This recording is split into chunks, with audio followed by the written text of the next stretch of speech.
Welcome back for the final mission where we're going to end this once and for all. This level isn't challenging for the same reasons as the other ones, and it's not nearly as creative, but it's still very easy to screw up or get lost in here. The first room is undoubtedly the hardest, or rather the first room with enemies in it. There are 3 guards and there's very limited options for your movement. So what we're gonna do is take them out the same way I took out those 6 FBI agents in the last mission. Which is to say, I'm going to use their dead bodies as a trap. We shot the first one as he was bent over because he's the easiest target, and now his buddy is going to rush over to check on him, so we're going to kill him with a headshot. And then the last guy will check on him, and we'll kill him with a headshot. Same way as we did last mission, just with less people and more bullets. As always, you can leave it to me to find the fastest way to get you an outfit, and this is the fastest way I found. They are the very first enemies in the level, so I'm not sure you could do it faster. We're going to take the soldier outfit, and it's important to note that no matter what outfit we wear, everyone in this level will be extremely suspicious of us. This level's design as a whole works a bit differently. Its challenge is twofold. The first fold is just that it's enormous, and you can easily get lost. Even though I've supposedly memorized it by now, there are a couple of places where I get turned around. The second challenge is that there aren't really any safe places to stand on any floor with enemies. The patterns are done in such a way that there will always be someone where you want to hide out, and they will always stare at you, and if you wait there too long you'll get shot. This is made even harder to deal with by the fact that this level has very few doors. If you want to kill someone by themselves, you gotta find a really creative way to isolate them, or be very patient, because there are so few doors to close. Fortunately, we don't really have to worry about this because the solution is easy. We just bumble around until we find our targets. The targets are, oddly enough, the only things that are very isolated. All 3 of our objectives are in rooms that the AI doesn't really wander to. So the only really memorable thing this level has going for it is being a huge time sink. Granted, not everyone will play the game the way I do, and that's kind of the point. It just seems very underwhelming, in particular compared to the previous level. Again, that feels like the real finale to me. We climbed up to the 4th floor in case you weren't paying attention to where we're going. And the reason we're up here right now is because our third target, the head of the conspiracy, is on this floor. But he's on, like, the other half of the floor, so we have to go back down a floor and then back up another floor. It's a little bit confusing, but we're almost there.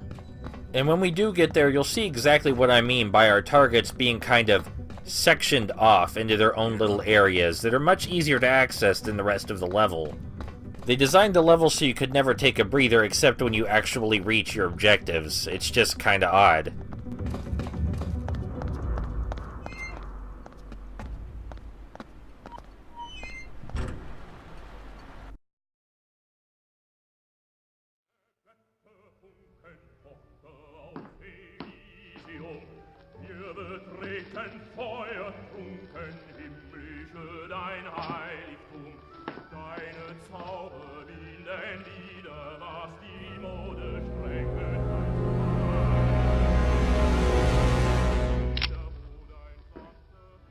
So, there's no sneaking up on you, I see. Then again, I'm not a trained field agent like you. So there was no explosion, no ship has sunk. Nothing for the newspapers to write about. Do I have you to thank for that? Don't worry. The papers will write about you. Don't do anything stupid. So, you are the notorious agent Alekhine. You're brave coming here alone. You probably think you're saving millions of lives, don't you? From what, I wonder? Do you even know? I served Germany for a long time, but was never a Nazi. Let me guess. You were merely a victim while in Berlin, experimenting and torturing people, am I right? That was you. So it turns out we know each other a lot longer than I thought. You know, I had nothing against the Jews, all that nonsense about superior races and Aryan pride. There were a lot of bloodthirsty people out there, but I had no taste for it. I loved not the Führer, nor the Thousand-Year Reich, not even Germany itself. I loved the kind of peace that would come only after war. We had a vision for the future. We would win, Europe would be burned down, but then rebuilt again. More glorious than before. Sometimes we need war to drive the world forward. Yes, millions would die, and recovery would take decades, but it would be worth it. Can you understand this? Fool!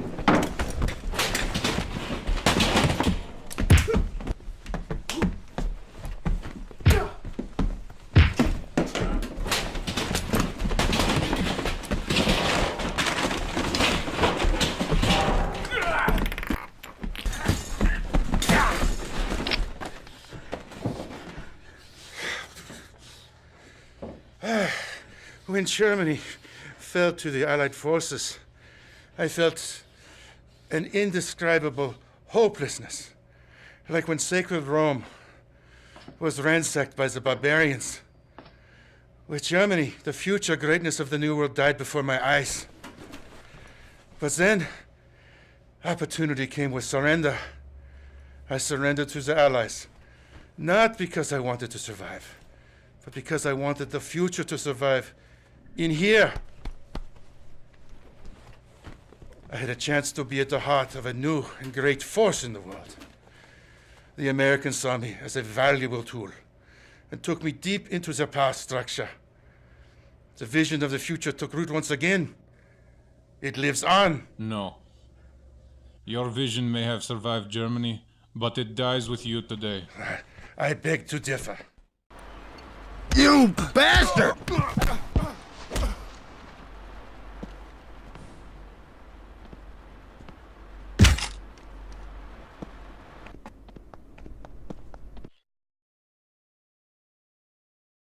And the head of the conspiracy is now dead in an incredibly anticlimactic confrontation, but we still have a couple more objectives. We need to secure our way out of here, and we need to kill Mr. Bruce Gardner.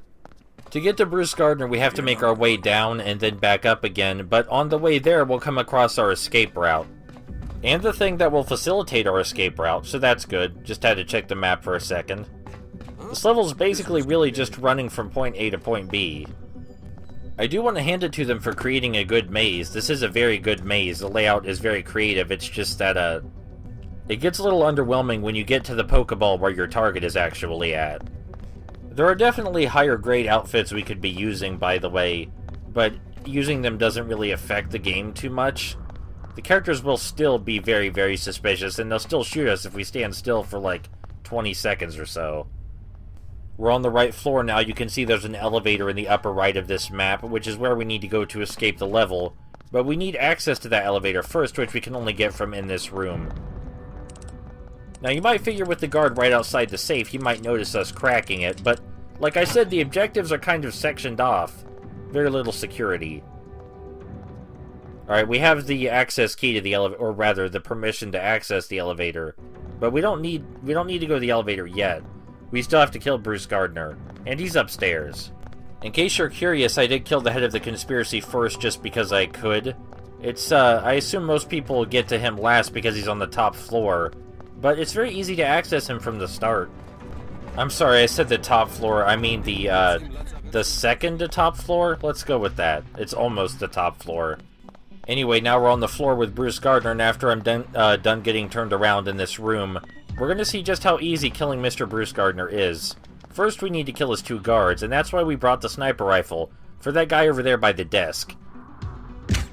You see, the regular silenced pistol wouldn't reach that guy. We could try and take a headshot, but it would miss, and he would alert his buddy. So we needed to bring the sniper just for that guy, the sniper rifle. And Bruce Gardner is in this room. Just like last time we found someone in a crowded room, there's a very easy solution. Bruce Gardner is dead, all of our objectives are complete. Now all we have to do is exit the level, which we'll do by going back downstairs and to the elevator. After I'm done getting turned around again, of course. This isn't my favorite level, in case that wasn't already made clear, but, you know, the game as a whole I really enjoy. I was very surprised to find middle-budget games like this were alive and well on the PS4, thanks to Maximum Games. So you should check out their library of PS4 and Xbox One games, because there's a lot of weird stuff like this.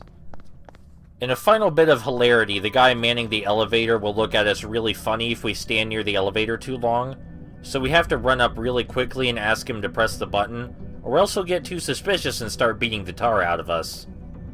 It's just about being really fast. There he goes. Now we can ascend to the 5th level, and we can take our plane out of here. So yeah, this is pretty much it for the game, and I hope you guys enjoyed it, and you will enjoy the credits and ending. It's a fun game.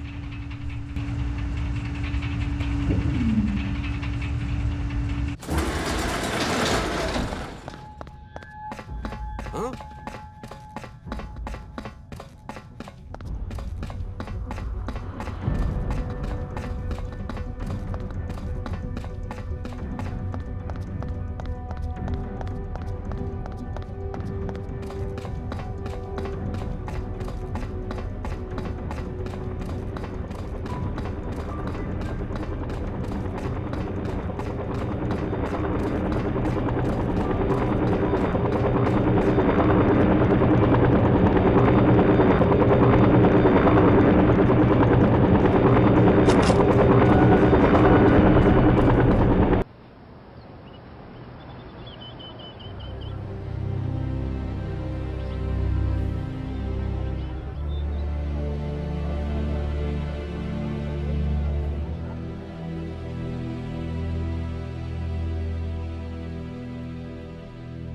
For years, a think tank of scientists and Nobel laureates had published an image of a clock to symbolize how close we were to global catastrophe.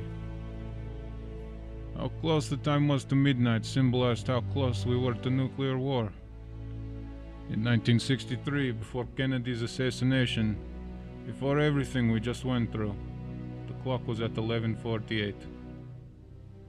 If the clock shifted with every event, we actually would have been seconds away from midnight before the world was safe again. Many will never know how close we actually came. After Fitchner's death, there was enough evidence, along with what Rambaldi's team had uncovered, to dismantle the conspirators' network. Any small-time recruits that got away completely went dark. There was a range of processes, however, that were not mentioned by anyone. There were hearings held behind closed doors involving the assassination. The official version presented Lee Harvey Oswald as the ideological lone gunman. No evidence of conspiracy has been identified. After Kennedy, Lyndon Johnson took office, who took a course of action to reduce international tension. I don't know for how long this peace will last. I want to believe that history is more than retelling of past events. History must be a teacher.